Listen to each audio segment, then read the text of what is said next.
Welcome to the Lifestyle Herbalist Podcast. I'm Sabrina Cooper, registered dental hygienist, culinary holistic nutritionist, and practical herbalist. And today we are going to talk about the silent storm, how stress hijacks the nervous system and what you can do about it. If you don't think your anxiety, depression, sadness, and stress impact your physical health, think again. All of these emotions trigger chemical reactions in your body, which can lead to inflammation and a weakened immune system. Author unknown. Hans Selye, endocrinologist, father of stress research, wrote, "Every stress leaves an indelible scar, and the organism pays for its survival after a stressful situation by becoming a little older. It is not stress that kills us, it is our reaction to it." And a quote by Maureen Killeran, "Stress is not what happens to us, it is our response to what happens, and response is something we can choose." In today's fast-paced world, stress has become so normalized that it's often mistaken for motivation or productivity. But beneath the surface, every unaddressed worry, sleepless night, and racing heartbeat is part of a silent biological storm brewing within your nervous system. And left unchecked, that storm can reshape not only your emotional state, but the very wiring of your brain and body. The nervous system is the body's communication superhighway. It's made up of two key branches: the central nervous system, the CNS, which includes the brain and spinal cord, and peripheral nervous system, the PNS, which connects the rest of the body. Within this intricate network lies the autonomic nervous system, which manages the body's involuntary functions: heart rate, breathing, digestion, and so much more. Basically, our whole body. When you encounter a stressful situation, whether it's an argument, financial strain, or the constant ping of notifications on your cell phone, your sympathetic nervous system, which is the fight or flight response, kicks in. Adrenaline and cortisol flood the body, preparing you to act. Your heart rate increases, pupils dilate, and blood is redirected from the digestive tract to the muscles. This, my friends, is survival in action, an ancient mechanism designed to protect you from danger. But here's the problem. Modern stress rarely requires physical escape. Instead, it lingers. Unrelenting emails, social pressures, uncertainty about the future, which is known as the allostatic load. Graham studies the allostatic load refers to the cumulative effects of chronic stress on mental and physical health.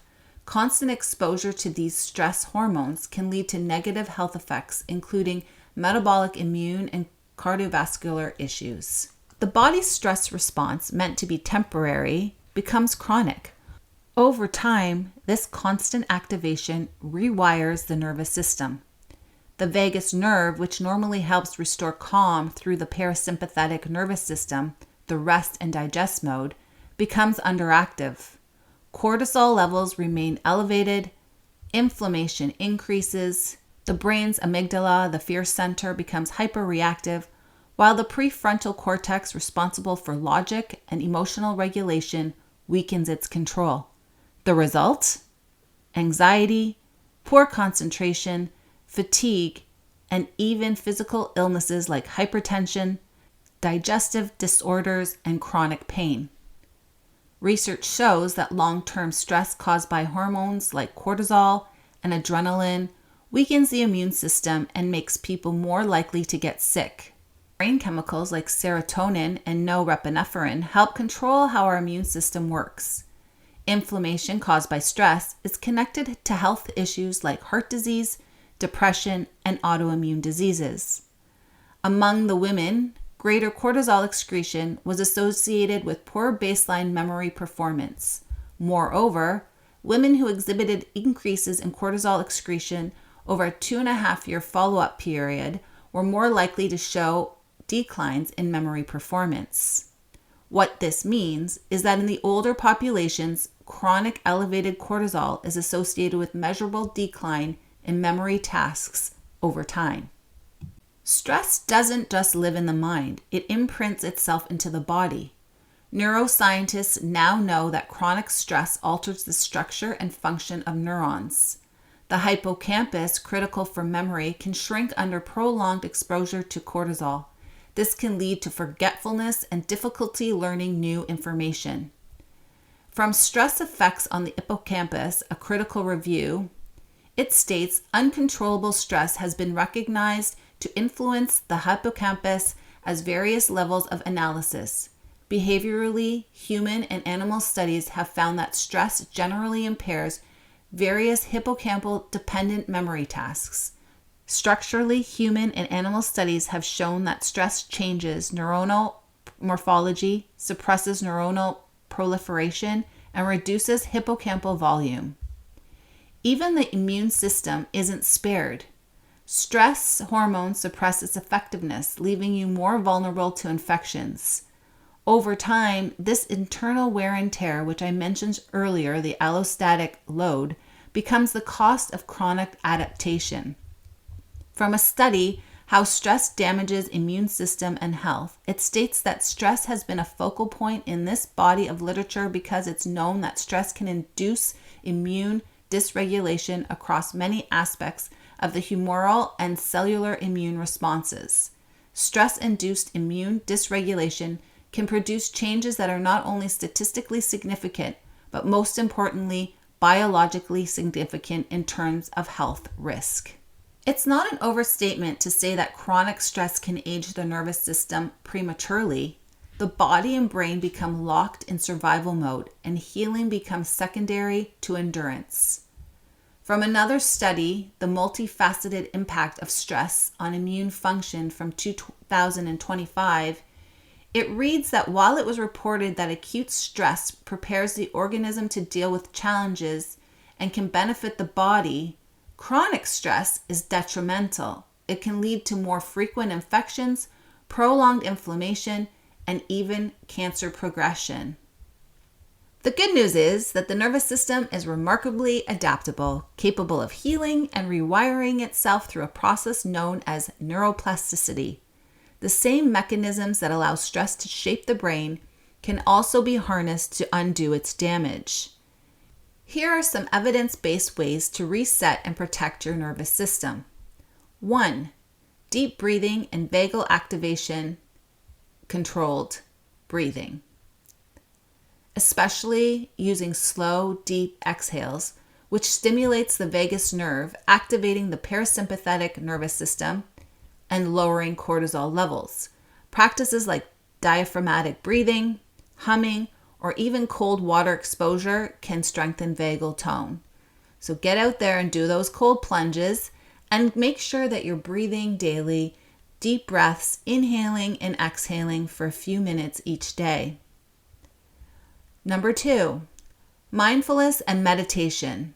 Regular mindfulness practice changes brain structure, increasing gray matter in areas associated with emotional regulation.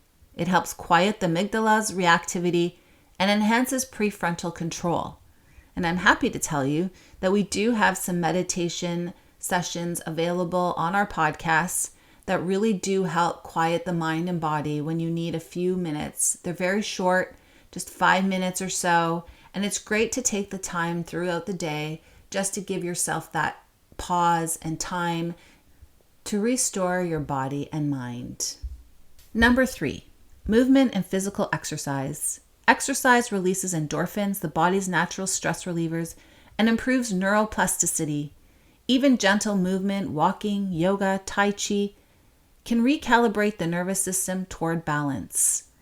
You know, getting outside during the day and going for a walk, even if it's brisk and cold, bundling up, letting that cold air touch your skin, releases so much of that day that might be bothering you, things that are weighing on your mind.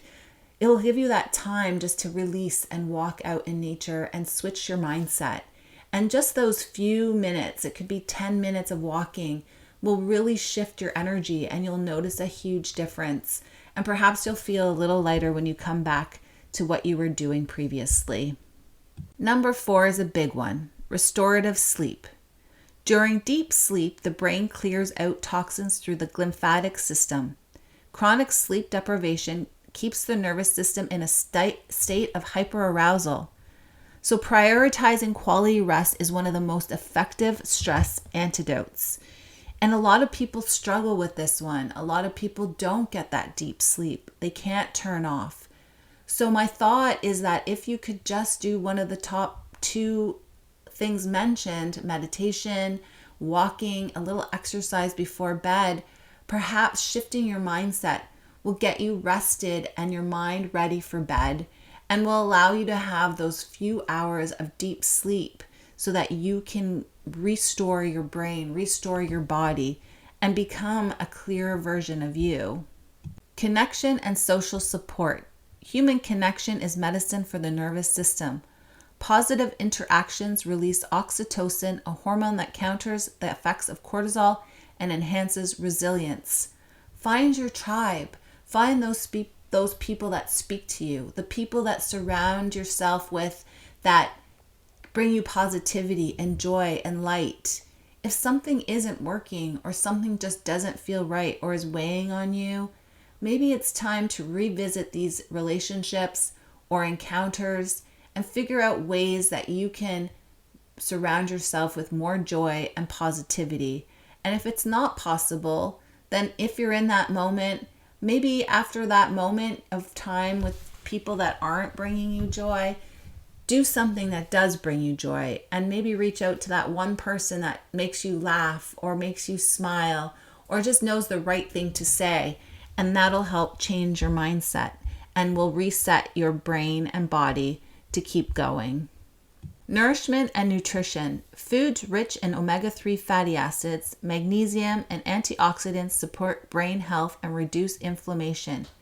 Gut health is equally important.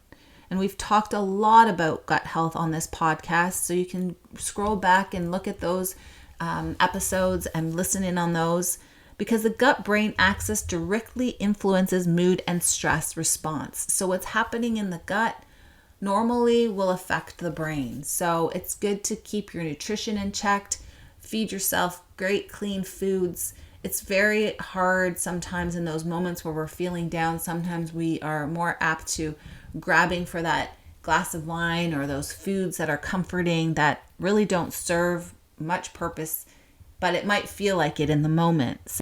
So my advice is to always keep your gut health in check. Use a probiotic. Have your pantry stocked with snacks that you can grab that will help nourish your brain and your gut. Things like leafy greens, nuts and seeds, almonds, cashews, pumpkin seeds. Your spinach, kales, those are high in magnesium. You also want to, maybe even if you want a really nice little treat, some dark chocolate, because a 1 ounce serving of dark chocolate of 70 to 85% cocoa contains a significant amount of magnesium. So there's your little sweet treat. And also during the day, you can even use some whole grains like brown rice and some quinoa. Other foods great to have on hand, avocados and bananas. These are really nice. You could add the bananas to some yogurt, like a Greek yogurt, and you'll be definitely helping your gut.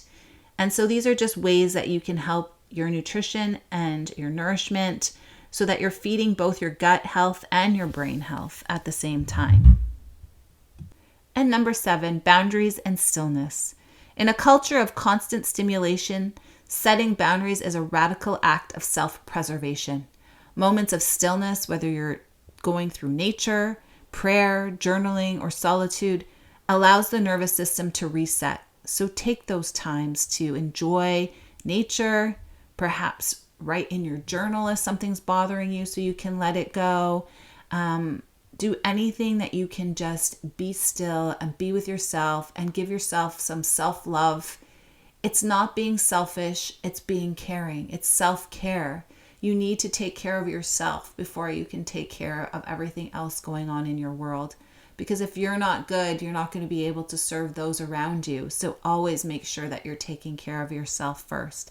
It's no different than when they say on the airplane, make sure you put your oxygen mask on first before you put on the oxygen masks of those around you, because you really need to take care of you. And setting boundaries is not selfish either. If you're not able to do a task or can't take on anymore, You can use the word, I'm sorry, not right now, or just say no. Nobody's going to be upset, because if you can't do it, you're going to be disgruntled and maybe feel like you didn't need to take this on, and you're going to come from a place of anger, and that's going to add to your stress levels. And what we're trying to do is lower our stress levels so that we can be better versions of ourselves. So really make sure that you take your time, set your boundaries, and give yourself some stillness.